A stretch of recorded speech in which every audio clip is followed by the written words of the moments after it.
कहा जाता है कि व्यक्ति खाली हाथ आया है और वो खाली हाथ ही जाएगा, लेकिन इस पवित्र ग्रंथ के मुताबिक व्यक्ति के मृत्यु के बाद भी 5 चीजें उसके साथ अगले जन्म तक जाती हैं। तो आइए जानते हैं मरने के बाद क्या साथ ले जाता है व्यक्ति। आपने अक्सर लोगों को कहते सुना होगा कि मृत्यु के बाद व्यक्ति के साथ कुछ नहीं जाता, जो भी उस व्यक्ति से जुड़ी भौतिक सुख की चीजें हैं वो सब यही रह जाती है। अगर पुराण, वेद और बाकी ग्रंथों को देखा जाए तो उसमें स्पष्ट बताया गया है कि व्यक्ति के मृत्यु के बाद भी कुछ चीजें उसके साथ अगले जन्म तक जाती है। कुछ चीजें ऐसी हैं जिसका भुगतान व्यक्ति के अगले जन्म में भी करना पड़ता है। तो आइए जानते हैं ऐसी कौन सी 5 चीजें हैं जो मरने के बाद भी व्यक्ति के साथ जाती है। मृत्यु के बाद भी जाता है कर्म। गीता में कहा गया है कि मनुष्य जीवन बिना कर्म के संभव नहीं है। हर पल मनुष्य अच्छा कर्म या बुरा कर्म करता है। मृत्यु समीप आने पर व्यक्ति के कर्म द्वारा ही तय होता है उसे परलोक में सुख मिलेगा या दुख। इन्हीं के परिणाम से अगले जन्म में अच्छा बुरा फल प्राप्त होता है। कर्म 7 जन्मों तक उसका पीछा नहीं छोड़ता है। इसका एक उदाहरण महाभारत में भी मौजूद है। बाणों की शेष पर लेटे हुए भीष्म को भगवान कृष्ण से जब भीष्म ने पूछा मेरे साथ ही ऐसा क्यों हुआ, मुझे इतनी दर्दनाक मौत क्यों मिली, तब भगवान कृष्ण ने उन्हें 7 जन्म पहले एक घटना को याद दिलाया। 7 जन्म पहले भीषण ने एक अधमरे सांप को उठाकर नागफनी के कांटों पर फेंक दिया था। अब आपको पता चल गया होगा कर्म मनुष्य का कभी पीछा नहीं छोड़ता।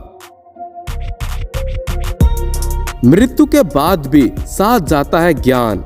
ज्ञान व्यक्ति को भीड़ में सबसे अलग करता है।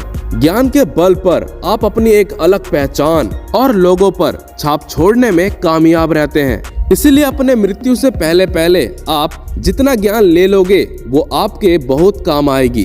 दरअसल ऐसा मान्यता है कि जीवित रहते हुए व्यक्ति जो गुण सीख लेता है वो उसके साथ मृत्यु के बाद भी जाती है।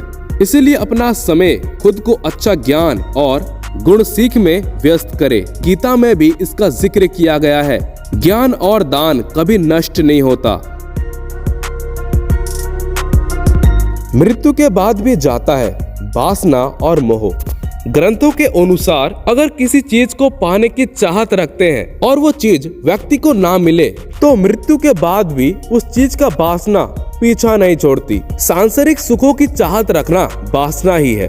वासना को लेकर विष्णु पुराण में एक कथा भी मौजूद है। राजा भरत को अपने हिरण के बच्चे से बहुत प्यार था। उसके बारे में सोचते हुए उसने अपना प्राण त्याग दिया। अगले जन्म में राजा को खुद हिरण के रूप में जन्म लेना पड़ा। इसलिए कामना और वासना को अपने मन में घर करने कभी नहीं देना चाहिए। साथ ही किसी भी चीज को लेकर अधिक मोह माया नहीं होना चाहिए। मृत्यु के बाद भी साथ जाता है कर्ज। धार्मिक ग्रंथों में बताया गया है कि कर्ज व्यक्ति का कभी पीछा नहीं छोड़ता। अगर किसी व्यक्ति ने आपका भला किया है तो उसका ये ऋण मौका मिलते ही उतार देना चाहिए। अगर आप किसी का ऋण नहीं उतारते हैं तो उसे जन्म जन्मांतर तक चुकाना पड़ता है, वो कर्ज उतारना पड़ता है। अगले जन्म में वो कर्ज आपको किसी भी रूप में चुकाना पड़ सकता है। और साथ आपने किसी को कर्जा दिया है और उस व्यक्ति की मृत्यु कर्जा चुकाने से पहले हो जाती है तो आपको भी बार बार जन्म लेना पड़ सकता है। इसीलिए ऐसे व्यक्ति को उसकी मृत्यु के साथ ही माफ कर देना ही आपके लिए उचित रहेगा। मृत्यु के बाद भी साथ जाता है पुण्य। आपने अक्सर घर के बड़ों से सुना होगा कि दान और परोपकार कभी खाली नहीं जाता।